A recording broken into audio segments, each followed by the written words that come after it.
بسم اللہ الرحمن الرحیم الحمد للہ رب العالمین اللہم صلی علی محمد وآل محمد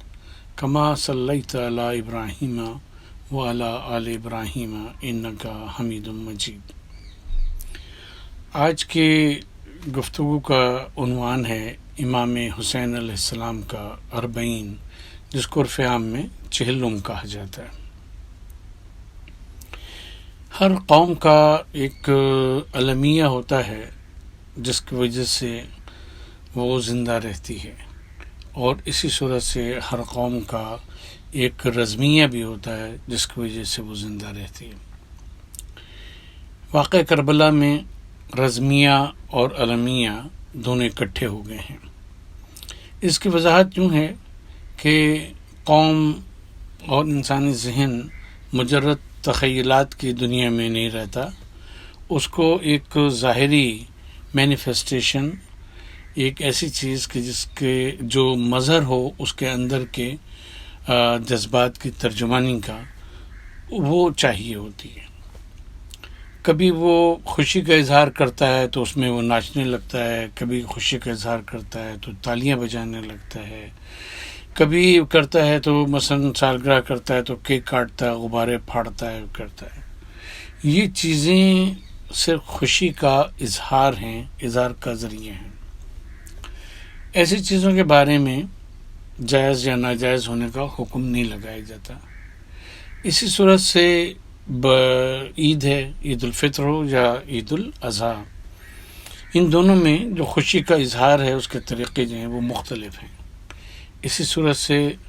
اس کا دوسرا پہلو ہے کہ جب انسان غمگین ہوتا ہے، غمناک ہوتا ہے، تو اس کو بھی اظہار کے لیے کوئی ذریعہ چاہیے، اور کچھ ایسے مظاہر چاہیے، کچھ ایسی چیزیں چاہیے جس کے ذریعے سے وہ اپنے اندر کے جذبات کو ظاہر کر سکے۔ کبھی وہ روتا ہے، کبھی وہ کسی کو دیکھ کر گمسم ہو جاتا ہے، کبھی وہ کسی کو گلے لگا کے روتا ہے، کبھی وہ گردن جھکا کے، آنکھیں جھکا کے، گردن جھکا کے وہ بیٹھا رہتا ہے، روتا رہتا ہے، اور کبھی صرف افسردگی اس کے چہرے کے اوپر ہوتی ہے۔ ہر قوم میں اس کے اظہار کا، غم کے اظہار کا مختلف طریقہ جو ہے وہ رائج ہے، اور پھر فرداً فرداً یہ چیزیں بدلتی چلی جاتی ہیں۔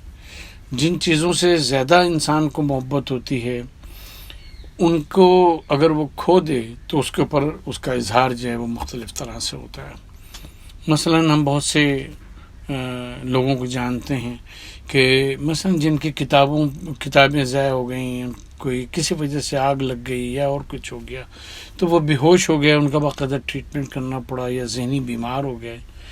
اس صورت سے قریبی دوستوں میں کے لیے بھی ایسا اظہار ہوتا ہے، رشتہ داروں کے لیے، ماں باپ کے لیے بھی اس قسم کی، بہن بھائیوں کے لیے اس قسم کے جذبات ہو جاتے ہیں۔ تو یہ چیز ایک فطری ہے۔ اظہار خوشی بھی، اظہار مسرت بھی نیچرل ہے، اور اظہار غم بھی نیچرل ہے۔ اور ظاہر ہے کہ جب کوئی واقعہ ہوتا ہے تو ہر شخص کے ذہن پر، ہر شخص کے دل پر نہ برابر کی خوشی وہ پیدا کرتا ہے، نہ اس کے ذہن میں اور دل میں برابر کی غمی پیدا ہوتی ہے، لہٰذا اس کی جو اظہار ہے وہ مختلف طریقے سے ہوتا رہتا ہے۔ یہ تو وہ چیزیں ہیں کہ جو اچانک اگر رونما ہو جائیں تو انسان کا بیہیویئر اس طرح سے ہوتا ہے، لیکن وہ چیزیں کہ جنہوں نے تاریخ کو بنایا، تاریخ کا دھارا جو ہے اس کو موڑا، وہ واقعات کہ جنہوں نے انسانی تاریخ کے اوپر انتہائی گہرے اثرات مرتب کیے، جن میں سے ایک واقعہ کربلا ہے، اور واقعہ کربلا کا پھر ہر کردار اس قسم کا ہے کہ جو اپنے اندر پورا ایک سبق لیے ہوئے ہے۔ اگر ہم شہدائے کربلا کی قربانیوں کو دیکھیں تو وہ ہر قربانی ایک نئے انداز سے اور ایک نئے پہلو سے ہمیں کچھ نہ کچھ سبق دیتی ہے، کرتی ہے۔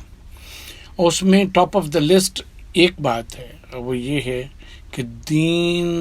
دین دین دین کی اہمیت سب سے بڑھ کر ہے،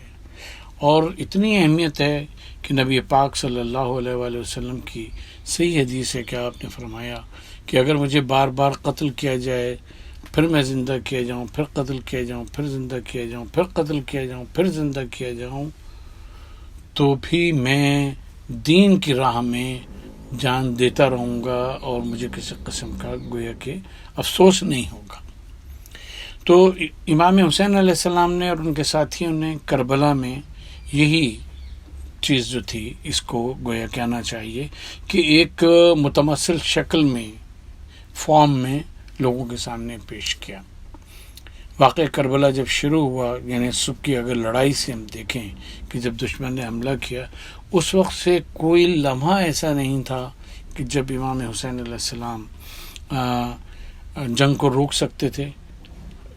شرائط صلح جو ہیں اس کے اوپر بات کر سکتے تھے، قربانی کو، اپنی لوگوں کی شہادت کو اوائڈ کر سکتے تھے، لیکن جن کے نزدیک مقاصد اعلیٰ ہوا کرتے ہیں وہ اپنی جان کی پرواہ نہیں کرتے، بلکہ اس راہ میں جان دینے کو سعادت مندی سمجھتے ہیں۔ چنانچہ امام حسین علیہ السلام کا ایک فرمان ہے جو کتابوں میں نقل ہوا کہ میں سعادت کی موت مرنا چاہتا ہوں، اور ان لوگوں کے ساتھ یزیدی لشکر کی طرف اشارہ کر کے آپ نے فرمایا کہ ان کے ساتھ زندہ رہنا جو ہے وہ محض ننگ و عار ہے میرے جیسے شخص کے لیے۔ تو امام حسین علیہ السلام کی شہادت اور پھر ان کے اصحاب کی شہادت کو، واقع کربلا کو اگر ہم لیتے ہیں تو جو شاعر نے کہا کہ اسلام زندہ ہوتا ہے ہر کربلا کے بعد، تو یہ ہر کربلا کیا چیز ہوتی ہے؟ اس میں جو لوگ شہید کیے گئے، جنہوں نے واقع کربلا کے ختم ہونے کے بعد اسیری کی زندگی گزاری، کربلا سے کوفہ، کوفہ سے شام اور شام سے پھر مدینہ تشریف لے گئے یا لے جائے گئے، وہ جس کیفیت سے، جن حالات سے گزرے، وہ پوری کی پوری مشعل راہ ہے جو ہمیں یہ بتاتی ہے کہ دین کیا ہے،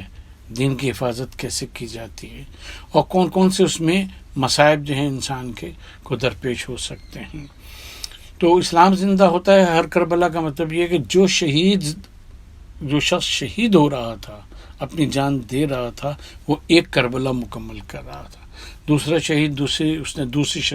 کربلا مکمل کی، تیسرے شہید نے تیسری کربلا مکمل کی، کیونکہ ہر شہید کے شہید ہونے کا انداز اور اس کی کیفیت جو ہے وہ بالکل ہمیں مختلف نظر آتی ہے۔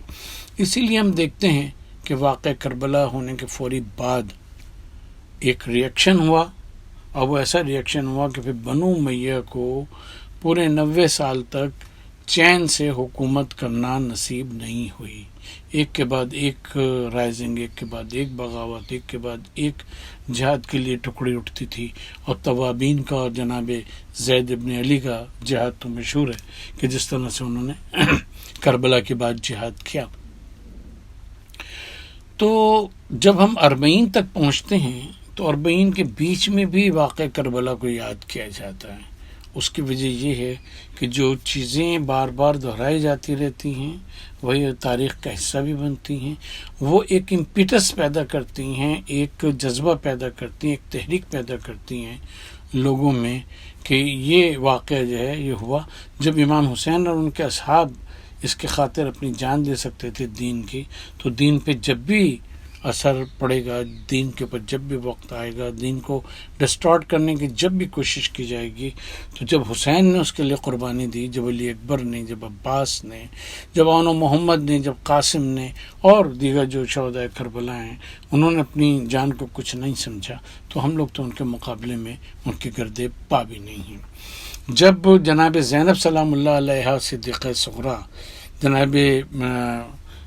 سکینہ سلام اللہ علیہا، جناب رقیہ اور جناب ام کلثوم اور ایسی مخدرات عصمت جو ہیں وہ دین کی راہ میں اسیر ہو سکتی ہیں، اسیر کی جا سکتی ہیں، تو پھر ان کے مقابلے میں ہماری جو خواتین ہیں ان کو بھی دین کے لیے قربانی کے لیے تیار رہنا چاہیے۔ جب 6 ماہ کا علی اصغر جو ہے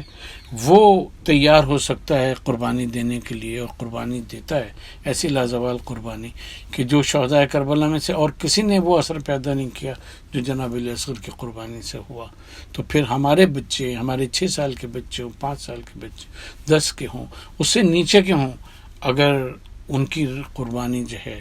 وہ رائے خدا میں ہوتی ہے تو یہ افسوس کا مقام نہیں، یہ فخر کا اور کہنا چاہیے کہ مباحات کا مقام ہے کہ ہم یہ کہیں کہ ہم نے دین کی بقا کے لیے اور دین کے ارتقاء کے لیے ہم نے اس معرکے کو یاد بھی رکھا اور اس معرکے کو سجایا بھی۔ وما علینا الا البلاغ۔